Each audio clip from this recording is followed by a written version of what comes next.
let's go for the first one. I still own it. 31 years, ACF. Well, let me tell you a little story about ACF. And that's a true story, and it's sort of amazing, but it still applies a lot to today. And I don't mind, you can listen a few minutes, have your drinks a few minutes later for something, but I'll tell you the fast little story here. So I was a kid, 31 years ago compared to today, and I see this ACF, and I'm a workaholic, and I keep working on companies. I see this company sells for $30, and I'm looking at the rail cars they own, and I look at all the stuff that they got. They don't make any money. And I look at I'm an old Graham and Dodd guy. I still am. And you look and say, this is so cheap. So I take all the money. By that time I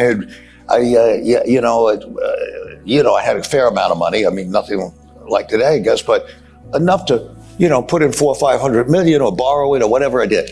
And I bought a lot of the stock. So now we're going in and we're saying, this is so cheap. It's $30 and they got all these assets. They're not making any money, but what the hell? So I finally get control of the company. I get the company. And now I go in and, I'm a good math guy. I don't believe in micromanaging. So I meet the CEO and he said, Mr. Eckman, we'd love to have you. I mean, after a bit of fight, we still love to have you aboard, boom, boom, boom. I said, great, let's be friends.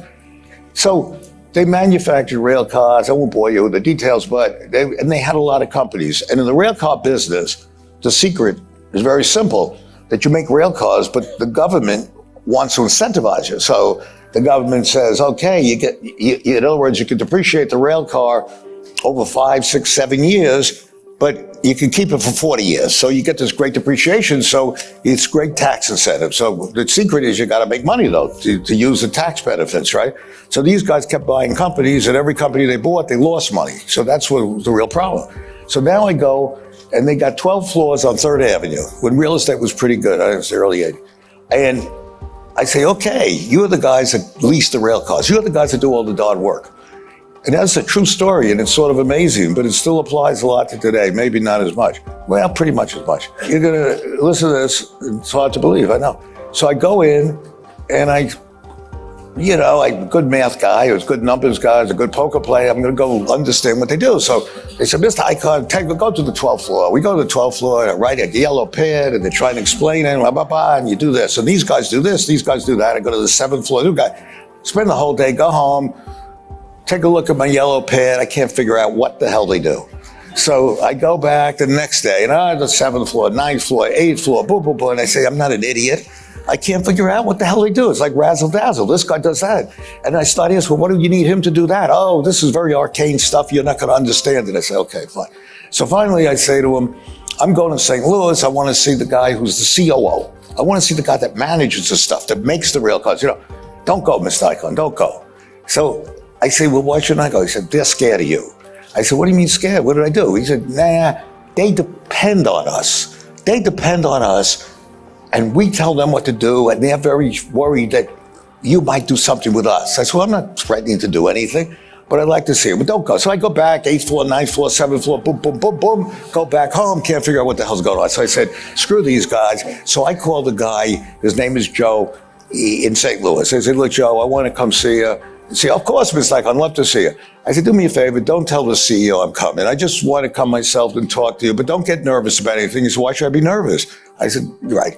This guy, Joe, is like a John Wayne character. He was a captain in the Marines, a tough guy. I was scared of him. And I'm sitting there looking at him, we're talking and we're laughing, and he's showing me stuff. I understand what he does. He does this or that, boom, boom, boom. So I said, I want to have a drink with you. So we go out and have a drink. And we're sitting there having a martini, the two of us. I said, Joe, I want to ask you something. I don't want you to think that I intend to do anything, because I don't want you to be nervous. Why should I be nervous? I said, I just want to tell you, I wouldn't know how many of those guys in New York you need to support your operation here, because I honestly can't figure out what they do. And he says, I'll tell you what you should do. I'll tell you how many supports I need.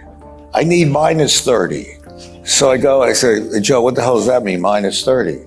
Because you don't have the balls to do what I'll tell you to do, just like that. I said, what's that?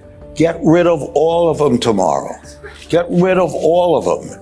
And I'll need 30 people less that have to support them with the numbers that they don't need from me. So I go and I say, hey, it's unbelievable. I can't believe this. Now, today, I would have done it immediately, got rid of the whole bunch of 12 floors. But then I still was wondering, maybe this guy Joe's a little crazy. How could I get rid of 12 floors of people? So I figured, how do I do that? And meanwhile, I knew the guy who owned the building. And he said, Carl, I could use the lease if you get out. And I don't think these people do anything. I watch them. And I said, bullshit, he's a real estate guy. What the hell does he know? So I now go and I figure, what the hell do I do? So there's a consultant around. And, consultants are okay sometimes, not too often, but sometimes. But I brought these guys in, nice guys, Columbia University at those days, and they were the great leasing experts of the world. Leasing, they do this for all these companies. I call them in, 3 guys come in, and one is a professor at Columbia, and he says, Mr. Ackman, we understand your problem, very arcane. I said, yeah, I heard that word before, really arcane. So I say, I want to know what they do. Don't worry about it. 3 weeks, we'll be back. It's $250,000. I said, okay, I'll pay you $250,000, come back in 3 weeks. They come back in 3 weeks. Now, this is sort of hard to believe, but it typifies America, but people don't believe it. Comes back in 3 weeks with book like this, big book, boom, boom, boom, yellow graphs, green graph. I say, hey, I ain't gonna read this book. I said, and I'm colorblind anyway. So I say, all I want you to do, here's a yellow pad. I did very well in school. I'm a numbers guy. Tell me what they do. And I said, here's your $250,000. And I give it to him. And he looks at me, he smiles. He says, you know something? You've been square with us, Mr. Ackman. You seem like a good guy. So I'm going to tell you something. We don't know what they do either. I'm not joking. I am not joking. But here's the funniest thing. I mean, it's really sort of funny. I said, screw it. I called Joe up. He comes over. He said, great, do it. I gave him this severance. Nobody was mad. Got rid of the whole 12 floors. Sold the lease for $10 million. That was a lot then. And if you shut down a grocery store, let's say you bought a grocery store and shut it down, you'd hear from somebody, somebody didn't get the apples right, the pears were rotten or something. If you had a flower shop, the roses wilted. It was like out of a science fiction movie. It's like they never existed. I never got a letter. I never got anybody calling me. They left. It was like one of those bombs, that just hit the thing and kills all the people and the building stays. But I follow those principles a lot in what I do. There are very many companies where, and it's nobody's fault really, but it's just the CEO doesn't care. He's making a lot of money. And today it's very dangerous because a lot of these mediocre companies are borrowing money, and they're borrowing money very cheaply. And that's what theoretically makes the earnings that I think are very questionable.